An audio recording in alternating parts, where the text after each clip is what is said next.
에스겔서 35장 1절에서 15절 말씀까지 한 절씩 교독하겠습니다.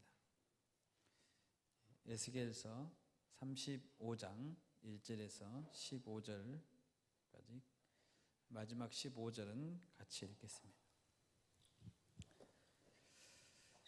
또 여호와의 말씀이 내게 임하여 이르시되,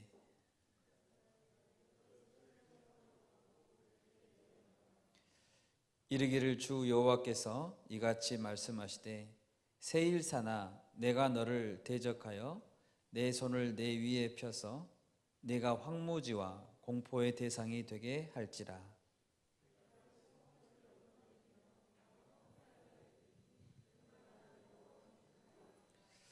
내가 옛날부터 한을 품고 이스라엘 족속의 환난 때 곧 죄악의 마지막 때에 칼의 위력에 그들을 넘겼도다.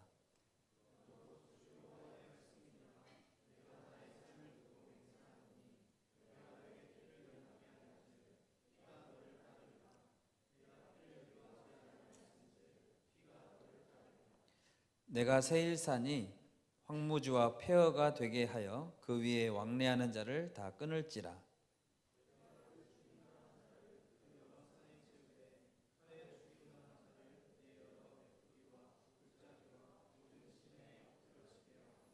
너를 영원히 황폐하게 하여 내 성읍들에 다시는 거주하는 자가 없게 하리니 내가 여호와인 줄을 너희가 알리라.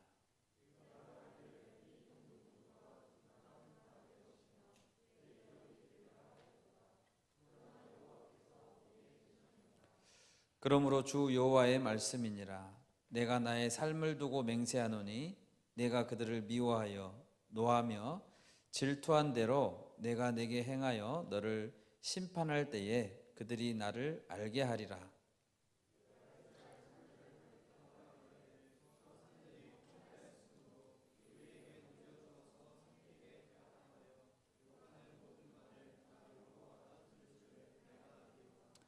너희가 나를 대적하여 입으로 자랑하며 나를 대적하여 여러 가지로 말한 것을 내가 들었노라.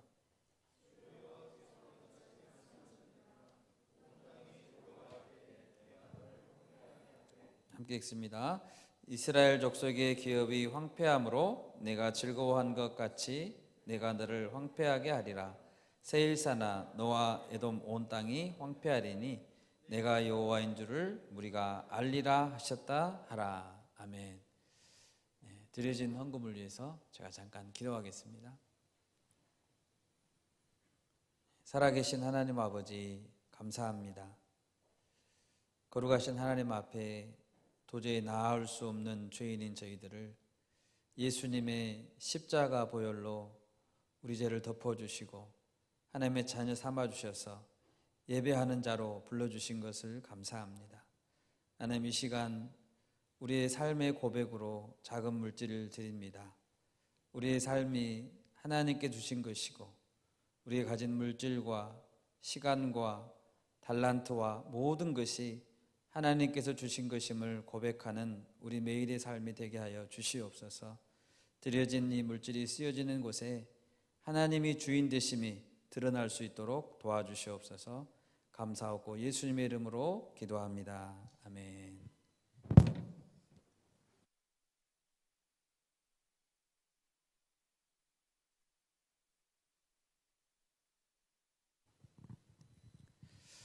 네, 평안하셨습니까? 네, 거의 2달 만에 저희 비전스 워십 청년대학부 예배로 함께 드릴 수 있게 된 것에 대해서 하나님께 너무 감사합니다. 오늘도 비가 오고 있는데요. 비가 온 뒤에 땅은 어떻게 됩니까? 더 굳어지죠. 비 온 뒤에 굳어진다, 이런 말이 있습니다. 2달여 우리가 예배 공백 기간 이후로 더욱더 우리의 온 마음을 다해서 영과 진리로 예배하는 그런 예배로 드려질 수 있기를 바랍니다.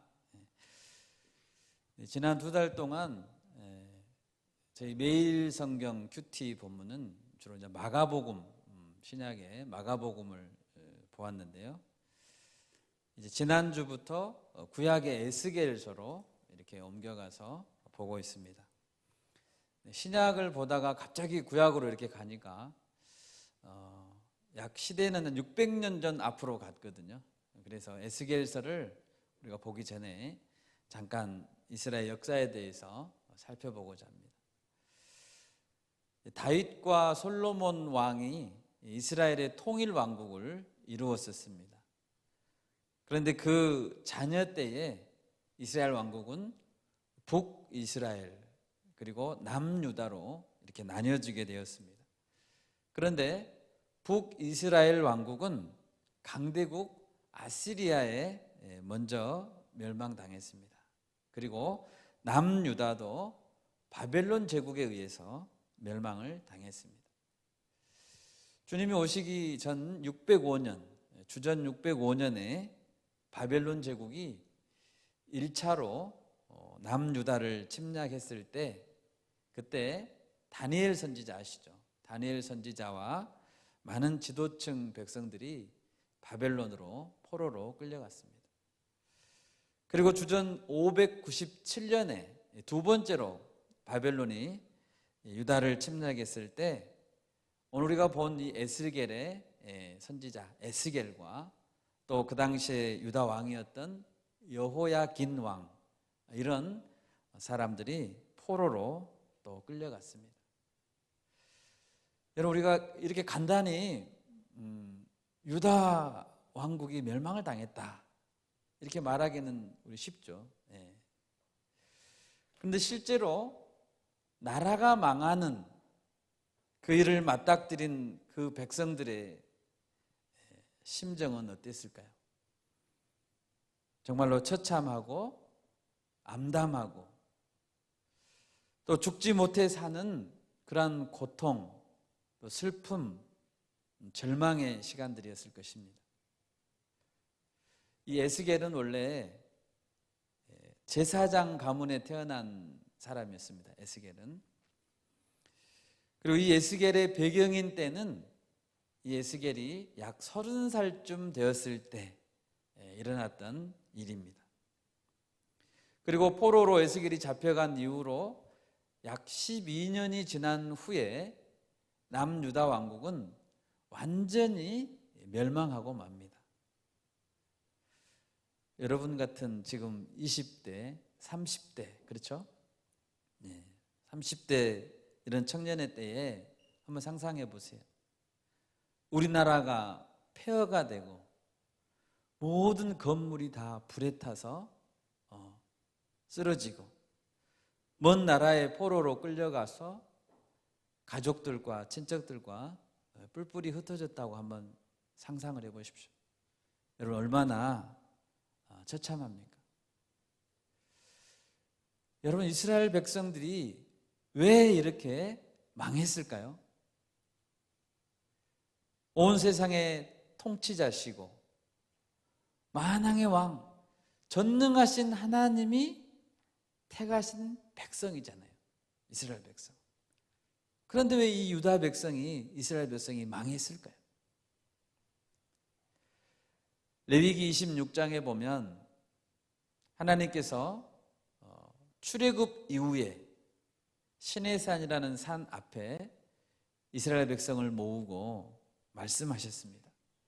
모세를 통하여 축복의 길과 저주의 길에 대해서 약속으로 제시하신 말씀이 나옵니다. 너네 이제 구원받았다. 자유로운 백성이 되었다. 그런데 나의 규례와 명령, 계명을 준행하면 너희 가운데 나의 성막을 세우겠다. 그리고 내가 너희의 하나님이 되어주겠다. 너희들을 책임져 주고 모든 것을 풍족하게 공급해 주겠다. 이것이 하나님의 약속이었습니다. 반면에 너희가 나의 명령을 준행하지 않고 계명을 지키지 않으면 벌을 내릴 것이다. 그 벌의 최종 단계는 너희들이 생각만 해도 끔찍한 벌이 될 것이다. 예를 들면 너희의 아들과 딸의 살을 너희가 먹을 것이다. 여러분 상상해 보세요. 얼마나 끔찍합니까? 성읍을 황폐하게 만들고 여러 민족들 중에 내가 흩어버리고 너희가 살던 땅은 황폐하게 만들어버리겠다. 여러분 이것이 하나님의 약속의 말씀이었습니다. 여러분 하나님은 이 약속의 말씀을 그대로 지키셨습니다. 여러분 우리는 하나님의 말씀을 결코 가볍게 여겨서는 안 됩니다. 우리에게 동일하게 적용되는 이 하나님의 말씀을 엄중한 실제로 우리는 받아들여야 됩니다. 여러분 왜 하나님이 백성을 징계하시고 왜 나라가 망하게 되었는지 이미 예고하셨었다겠죠. 우리 성경을 보면 알 수 있습니다. 한마디로 하나님께 은혜를 입은 백성임에도 불구하고 하나님을 거역하고 계속 범죄하였기 때문입니다. 나라가 망한 지경이 된 것은 하나님께 원망할 수 없습니다. 하나님께 책임을 물어서는 안 됩니다. 하나님은 이 에스겔서의 초반부터 이스라엘 백성을 향해서 패역한 백성이다라고 말합니다. 반항하고 거역하는 백성이라고 말하고 있습니다. 에스겔을 백성들에게 보낼 때 이렇게 말씀하십니다. 에스겔서 2장 3, 4절인데요. 인자야 내가 너를 이스라엘 자손 곧 패역한 백성 나를 배반하는 자에게 보내노라. 그들과 그 조상들이 내게 범죄하여 오늘까지 이르렀나니 이 자손은 얼굴이 뻔뻔하고 마음이 굳은 자니라.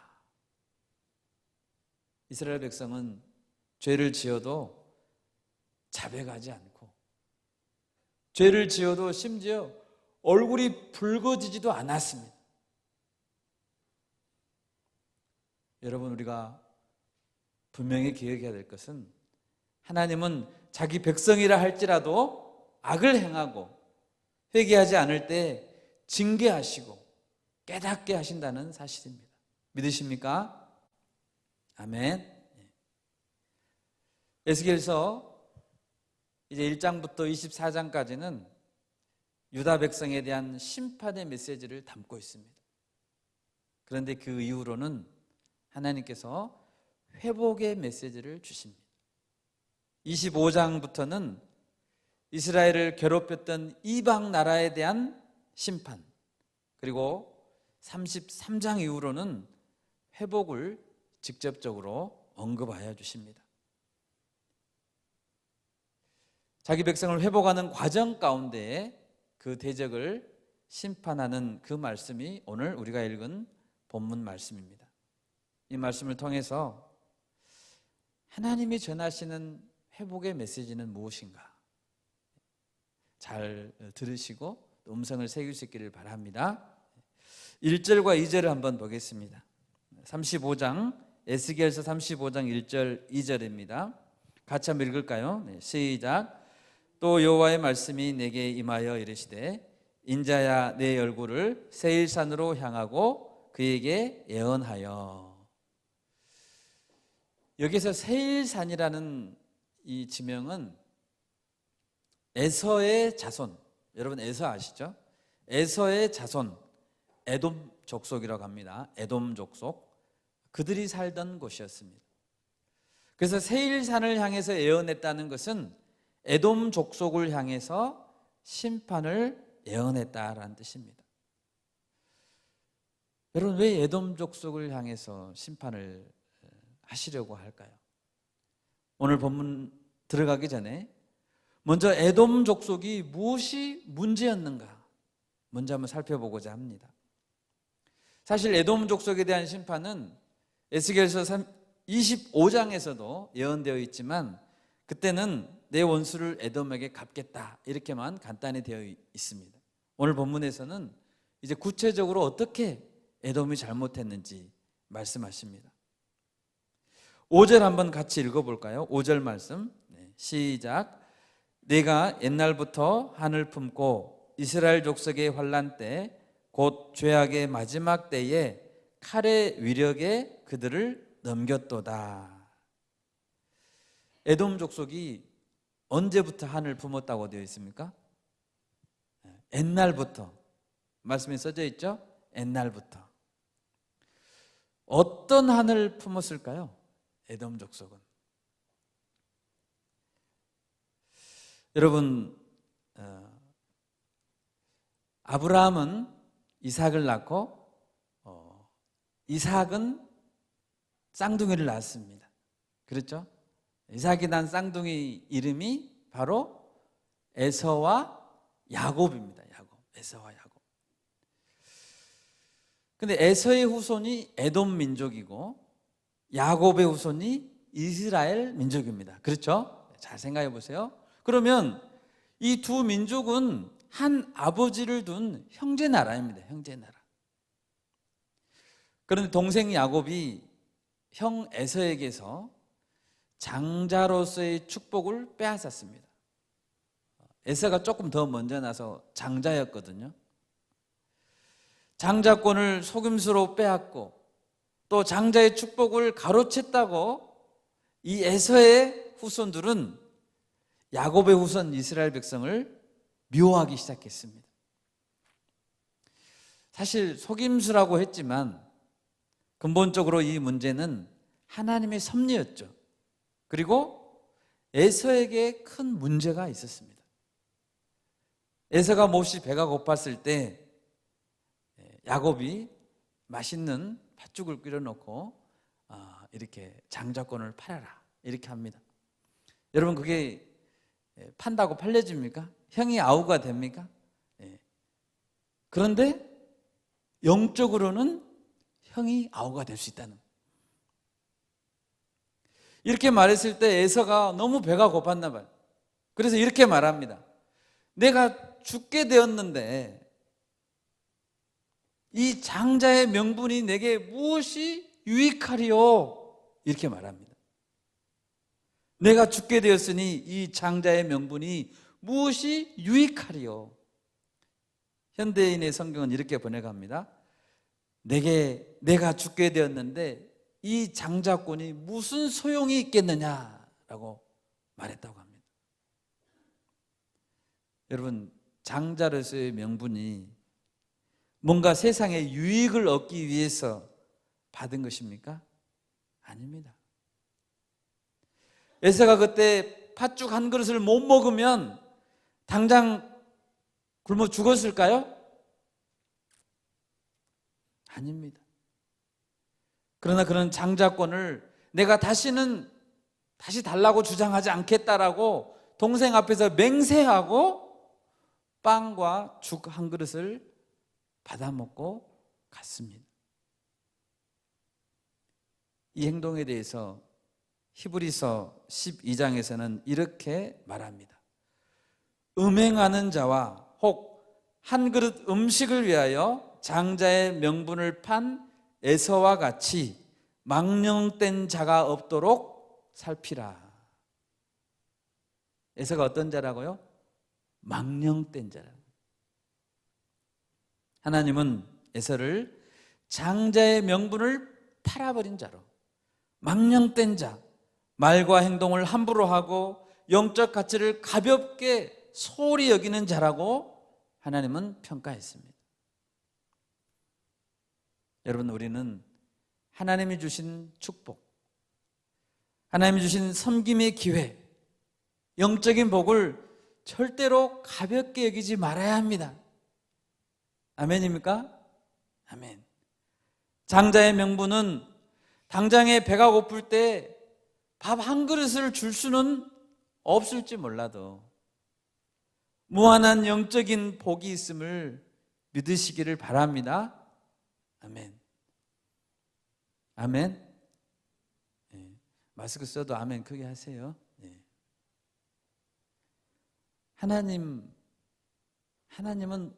온 우주 만물을 가지고 계세요. 온 천하 만물이 하나님 거예요. 그렇죠?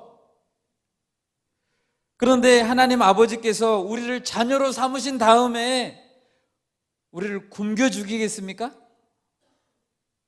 만물이 하나님 거라니까요. 근데 자녀를 삼아놓고 굶겨 죽여버려. 그러실 리가 없죠. 예수님은 마태복음 6장 33절에서 말씀했습니다. 너희는 먼저 그의 나라와 그의 의를 구하라. 먼저 하나님의 나라와 의를 구할 때, 영적인 사명을 붙들 때 당장 우리 눈앞에 현실 문제가 해결되지 않을 수 있습니다.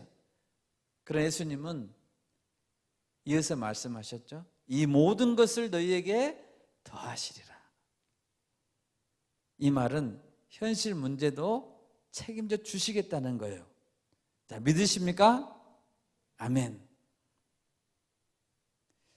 여러분, 에서의 후손이 오래된 한, 그를 품기 전에 하나님의 평가 앞에서 마땅히 어떻게 했어야 할까요?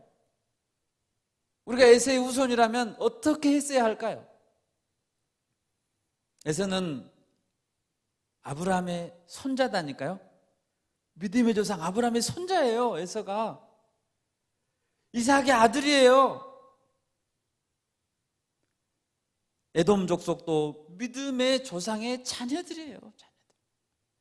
영적 축복을 소홀히 여겼던 것을 이제 회개하고, 우리 조상 에서가 너무 소홀히 여겼구나, 회개하고 끝까지 어찌하든지 하나님의 축복 안에 붙어있고 형제인 이스라엘과 좋은 협력관계를, 동역관계를 맺어야 하지 않겠습니까? 그렇죠? 장자의 축복을 넘겨주었다고 해서 하나님을 떠나버려야 되겠습니까? 장자의 축복을 넘겨줬어요. 근데 하나님까지 떠나면 되겠어요? 결코 그래서는 안 되죠. 여러분, 우리 룻을 생각해 봅시다.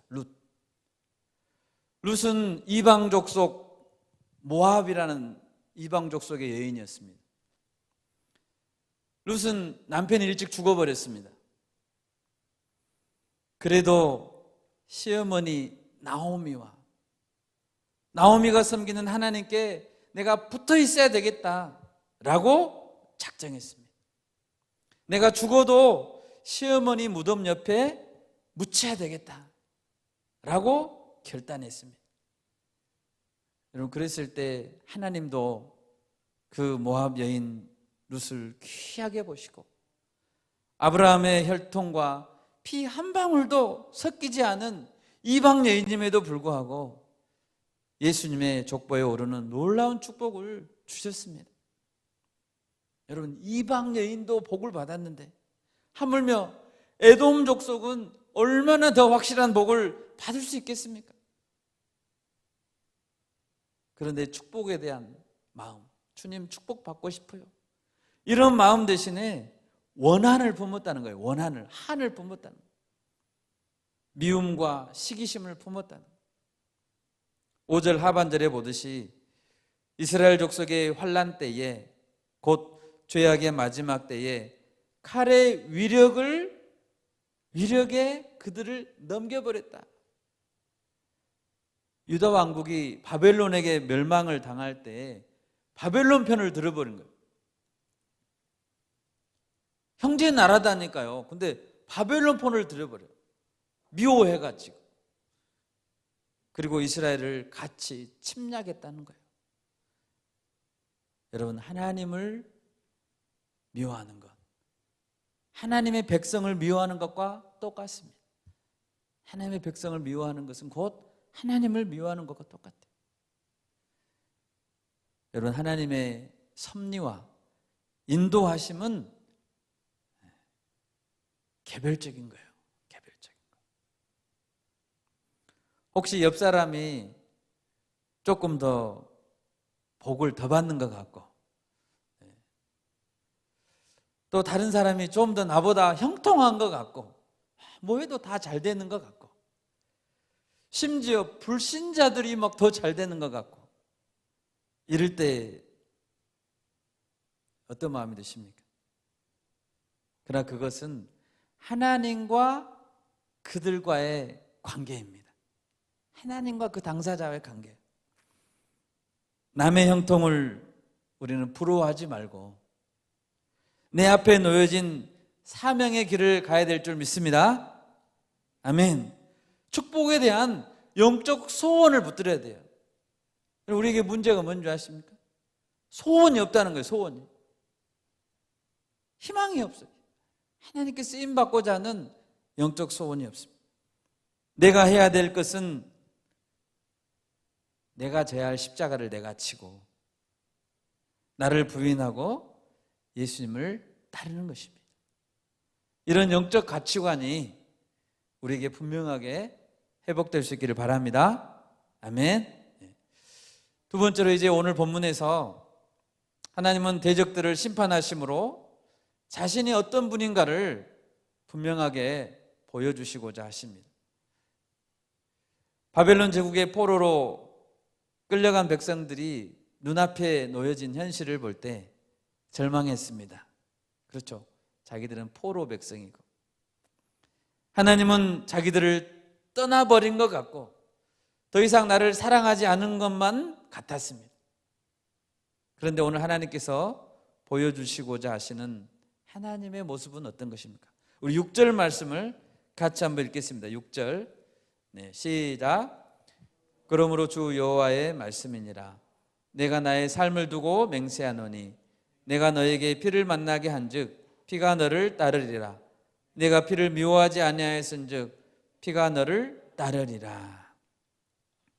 하나님은 살아계셔서 여전히 에스겔 선지자를 통해서 말씀하고 계셨습니다. 그리고 이스라엘을 힘들게 했던 에돔 족속 향해서 심판의 메시지를 선포했습니다. 10절을 보십시오.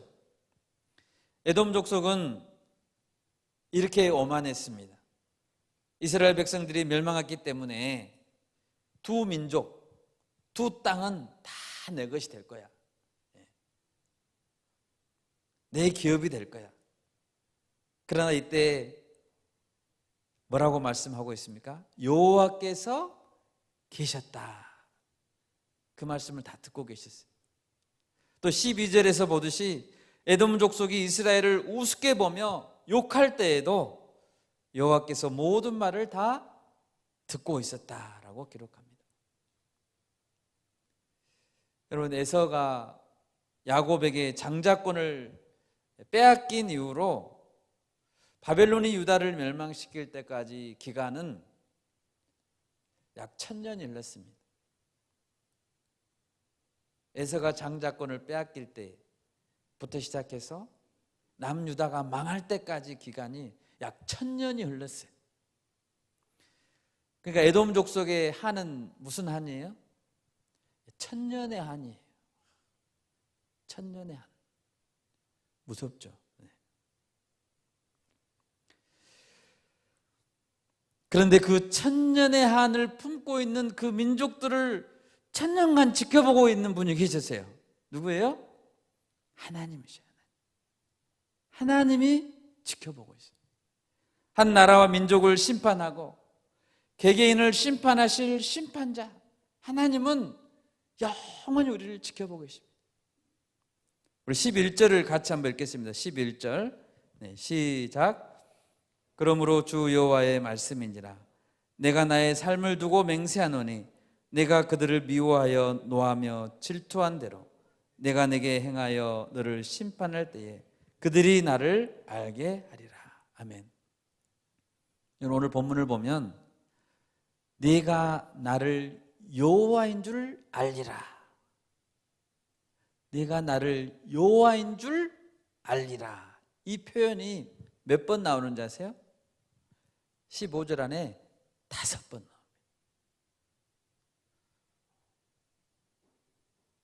무려 5번이나 내가 나를 여호와인 줄 알리라.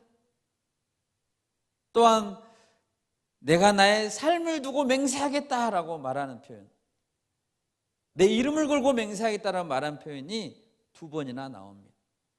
이건 무엇을 말할까요? 얼마나 하나님은 자신이 어떤 하나님이신지 알리고 싶었다는 거예요. 5번이나 그들이 나를 알게 하리라 하셨습니다. 여러분, 우리가 하나님이 어떤 하나님인지 좀 알아드립시다. 아멘. 여러분 아세요? 하나님을? 하나님 알기를 원한다니까요. 좀 알아드립시다. 하나님 그런 분이군요. 정말 오늘 본문을 보면 한이 맺힌 지 1000년의 한을 품은 그 자는 에돔 족속이 아니라, 에돔 족속의 한은 아무것도 아니에요, 여러분. 그보다 훨씬 더 자기 백성을 사랑하시고 자기 백성을 괴롭히던 자들에게 보복의 칼을 갈고 계셨던 분이 누구예요? 하나님이시죠. 자기 백성을 내가 얼마나 사랑하는데 니들 두고 보자. 내가 1000년의 한을 품고 내 백성을 보호하겠다.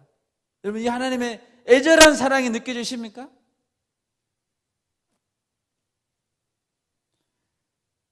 청년 여러분, 장래일로 불안하신 분이 많죠. 취업이 안 되고, 결혼 문제, 취업 문제, 직장 문제, 학업 문제. 장래일로 불안해하지 맙시다. 아멘. 불신자들이 더 강한 것 같이 보이기도 하고 더 성공한 것 같이 보인다고 해도 염려하지 맙시다. 왜요? 에스겔 당시 세상은 바벨론 왕 느부갓네살이 다스리는 것처럼 보였습니다. 바벨론 문명이 얼마나 찬란합니까, 여러분? 찬란한 바벨론 문명 앞에서 이스라엘 백성은 막 주눅이 들고, 와, 세상 문명 대단하구나, 압도하듯 보였습니다. 그러나 하나님은 말씀하십니다. 세상은 느부갓네살이 아니라 내가 다스린다. 아멘. 바벨론도 내가 다스린다. 세상 역사는 하나님 중심으로 돌아간 줄 믿습니다. 아멘. 세상은 느부갓네살 중심이 아니에요. 바벨론 중심이 아니에요. 세상 역사는 하나님과 그의 백성을 중심으로 돌아갑니다. 하나님은 자기 백성을 결코 버리지 않습니다. 여러분, 장래일이 걱정되십니까? 장래일? 로마서 8장 이런 말 있죠. 장래일이나 현재일이나 능력이나 높음이나 기쁨이나 다른 어떤 피조물이라도 우리를 우리 주 그리스도 예수 안에 있는 하나님의 사랑에서 끊을 수 없으리라. 아멘. 장래일도 끊을 수 없습니다. 현재일도 어려운 가운데 있습니까? 절대로 하나님 사랑에서 끊을 수 없습니다. 죽음이 주는 공포, 코로나 때문에 무서운 공포가 많이 있습니다. 그러나 코로나와 같은 질병의 위협 앞에서 우리가 조심은 해야 되지만 무서워할 필요는 없어요. 떨 필요는 없어요.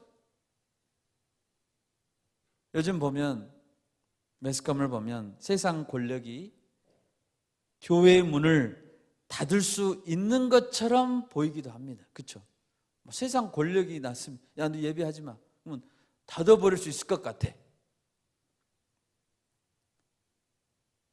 또 권력을 가진 자들이 또는 다수가 모여서 결정하면 인간이 무엇을 해도 되고 무엇을 하면 안 되는지 도덕의 기준, 선악의 기준을 정해버릴 수 있는 것 같아. 그렇죠?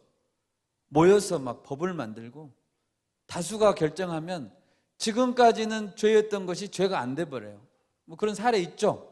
간통죄 있잖아요. 죄였는데 죄가 아니야 이제. 여러분, 사람들이 모여서 결정하면 도덕의 기준이 바뀝니까? 선악의 기준이 바뀝니까? 무엇이 죄였는지 그것이 바뀌어버립니까? 여러분, 아닙니다. 인간이 어떻게 살아야 하는지는 인간 스스로 결정하는 것이 아닙니다. 인간을 창조하신 하나님이 이미 정해 놓으셨고, 그것이 곧 성경, 우리에게 주신 캐논, 기준인 줄 믿습니다. 동의하십니까? 아멘. 어둠의 세력 뒤에 숨은 사탄이 아무리 공중의 헤게모니를 잡은 것 같이 보이더라도 여러분, 우리는 절대로 그 앞에 무릎을 꿇지 말아야 합니다. 이런 일을 위해서 우리 크리스찬 청년들이, 지성인들이 성경을 믿어야 됩니다. 성경을 가까이 하고 성경적인 세계관으로 자기 전공을 공부해야 될 줄 믿습니다. 여러분, 나의 대적을 향해 하나님께서 반드시 보복하신다고 할 때 여러분 어떤 마음이 드십니까? 억울한 것도 참을 수 있겠죠? 지금은 당장 억울해도 참을 수 있습니다. 누군가 나를 1000년 동안 사랑한대. 1000년의 사랑. 1000년 동안 나를 사랑하고 영원히 나를 사랑한다 한데, 변함없이 나를 사랑한다고 할 때 여러분 얼마나 힘이 나십니까? 힘 나시죠? 행복해야 됩니다. 여러분, 그걸 좀 하나님 알아들여야 돼요. 저를 한번 따라서 해보겠습니다. 크게 따라하세요. 나를 향한 하나님의 사랑은 영원하다. 아멘. 믿습니까? 아멘.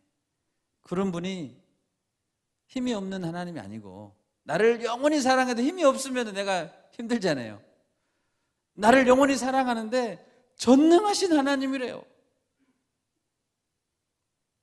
아버지 하나님의 사랑, 그분의 선하심과 그분의 공의로우심을 새길 때 우리가 현실 앞에 어려움을 이기고 견딜 수 있는 믿음이 생기는 줄 믿습니다. 아멘. 세 번째로, 마지막으로 이 시간 우리가 생각해 볼 것은, 이런 원수에 대한 하나님의 심판이 그러면 어떻게 이루어지느냐는 것입니다. 하나님 이렇게 심판하신다고 하시는데, 그럼 하나님 어떻게 이루어 주실 거예요? 구체적으로 언제 그 심판이 성취됩니까? 바로 그리스도가 오시면 성취됩니다. 오늘 말씀에서 그 근거가 무엇일까요? 오늘 말씀 2절을 한번 보십시오. 2절을 보시면 하나님은 에스겔을 향해서 뭐라고 부르십니까? 뭐라고 부르세요? 뭐라고 불러요? 인자야, 이렇게 부르잖아요. 인자야. 그래서 인자는 한문이에요. 한문. 사람 인자에 아들 자자, 인자. Son of man이죠. Son of man. 청년 에스겔은 어느 집안이라고요? 제사장 집안이에요. 아버지가 제사장이에요. 아버지 사람이죠. 당연히 에스겔은 자기 아버지 아들이죠. 당연히 사람의 아들이죠. 근데 왜 독특한 인자야, Son of man인데 Son of man이라고 부르는 거예요? 하나님은 이 인자라는 표현을 써서 장차 오실 구원자에 대한 비밀을 말씀해 주십니다. 이건 여러분 비밀이에요. 미스테리예요. 이 독특한 표현은 구약 성경에 다니엘서와 에스겔서 두 군데에서만 나옵니다. 다니엘서에서는 딱 한 번 나와요. 그리고 에스겔서에서는 무려 93번이나 나옵니다. 100번 가까이 하나님은 이 인자라는 표현을 쓰셨습니다. 특히 다니엘서에서 이 인자라는 표현이 이렇게 나옵니다. 하늘 구름을 타고 와서, 자, 이 인자가 하늘 구름을 타고 옵니다. 여러분, 사람이 하늘 구름 탈 수 있나요? 없죠. 근데 이 인자는 하늘 구름을 타고 와서 옛적부터 항상 계신, 소멸되지 아니하는 영원한 권세를 하나님께 받습니다. 이렇게 기록되어 있습니다. 이처럼 나중에 오실 구원자를 인자라고 표현한 그 이유는 이 구원자가 하나님이 보내신 하나님의 아들로서 권세도 있고 하나님 아들의 능력도 가지지만 동시에 어떻게 생겼다고요? 사람의 아들이라고 부를 수밖에 없는 완벽한 사람의 모습, 완벽한 인성을 지닐 분이라는 뜻이에요. 하늘 구름을 타고 왔기 때문에 하나님의 아들이에요. 근데 너무나 완벽한 인간같이 생기신 거예요. 그래서 인자라고 부를 수밖에 없는 거예요. 여러분, 이 인자라는 호칭을 자기에게 사용하신 분이 누구예요? 자기를 가리켜 인자라고 말씀하신 분이 누구예요? 예수님밖에 없어요. 누가복음 19장 10절, 인자가 온 것은 잃어버린 자를 찾아 구원하려 함이라. 요한복음 3장 13절, 하늘에서 내려온 자 곧 인자 외에는 하늘에 올라간 자가 없느니라. 그 외에 수도 없이 예수님은 자신을 가리켜서 인자라고 말씀하셨습니다. 다시 말해서 예수님은 자기 자신이 곧 에스겔서, 다니엘서에서 예언되었던 바로 그 구원자라는 뜻입니다. 완벽한 신성, 완벽한 인성을 가지신 하나님의 아들이시라는 뜻입니다. 이 심판과 인자와의 관계를 한번 보겠습니다. 다 같이 마태복음 한 군데만 찾아보겠습니다. 마태복음 13장 40절, 마태복음 13장 40절에서 43절까지 한 목소리로 읽겠습니다. 마태복음 13장 40절에서 시작. 그런즉 가라지를 거두어 불에 사르는 것 같이 세상 끝에도 그러하리라. 인자가 그 천사들을 보내리니 그들이 그 나라에서 모든 넘어지게 하는 것과 또 불법을 행하는 자들을 거두어내어 풀무불에 던져 넣으리니 거기서 울며 이를 갈게 되리라. 그때의 의인들은 자기 아버지 나라에서 해와 같이 빛나리라. 귀 있는 자는 들으라. 아멘. 예수님이 세상 끝에 오셔서 알곡과 가라지를 나누고 성도와 불신자를 나누실 것입니다. 미혹함으로 남들을 죄짓게 했던 자들, 여기 보니까 모든 넘어지게 하는 자들, 그리고 불법을 행하는 자들을 심판하실 것입니다. 예수님은 분명히 말씀하십니다. 악인은 풀무불에 던져 넣으리니 거기에서 울며 이를 갈게 되리라. 그리고 의인들은 아버지 나라에서 해와 같이 빛나리라. 여러분, 좀 이해하기 애매한 부분이 있습니까? 이 말씀을 잘 이해하기 못하신 분 계세요? 악인은 풀무불에 던져 넣으리니 거기서 울며 이를 갈게 되고 의인들은 아버지 나라에서 해와 같이 빛나리라. 이해하기 어려우십니까? 너무 쉽잖아요. 여러분, 심판 이후에 영원히 고통스러운 지옥과 영원히 빛나는 천국 두 장소밖에 없습니다. 중간지대는 없고 다시 돌아올 수도 없습니다. 우리 영혼은 죽는다고 먼지처럼 사라져버리지도 않습니다. 오직 예수님이 우리의 밝은 빛이 되어주시고 우리를 의의 길로 인도하십니다. 아멘. 아멘. 너무 복음은 클리어해요. 여러분, 예수님은 자신을 인자라고 불렀지만 예수님을 가까이서 따르면서 본 제자들은 예수님을 인자라고 불렀습니까? 아니에요. 감히 인자라고 부를 수 없는 거예요. 주는 그리스도시요 살아계신 하나님의 아들이십니다라고 불렀습니다. 예수님을 자기는 Son of Man이라고 불렀지만 옆에서 지켜본 자들은 당신은 Son of God입니다 라고 불렀다는 거예요. 예수님은 사람의 아들이시고 동시에 하나님의 아들이십니다. 사도행전 1장 예수님이 승천하실 때 요한계시록 맨 마지막 장에 예수님이 우리에게 약속하신 것이 무엇입니까? 다시 오신다라는 것입니다. 보라, 내가 속히 오리니 내가 줄 상이 내게 있어 각 사람에게 그가 행한 대로 갚아주리라. 아멘. 아멘. 다시 오실 예수님을 기다리십니까? 여러분 기다리세요? 에스겔과 다니엘이 기다렸고 그분은 오셨죠. 이제 우리는 이스라엘 백성이 이제 기다렸던 그 메시아, 그분은 오셨죠. 이제 우리는 오신 메시아가 다시 오실 그날을 기다립니다. 말씀을 맺고자 합니다. 여러분, 우리 앞에 있는 세상은, 여러분 앞에 있는 세상은 어떤 세상입니까? 하나님의 백성이라고 해서 승승장구합니까? 아닙니다. 세상의 힘은 우리 눈앞에서 엄연한 현실로 살아있습니다. 세상은 거대하게 보이고 우리는 마치 힘없는 나그네와 같이 보일 때가 있습니다.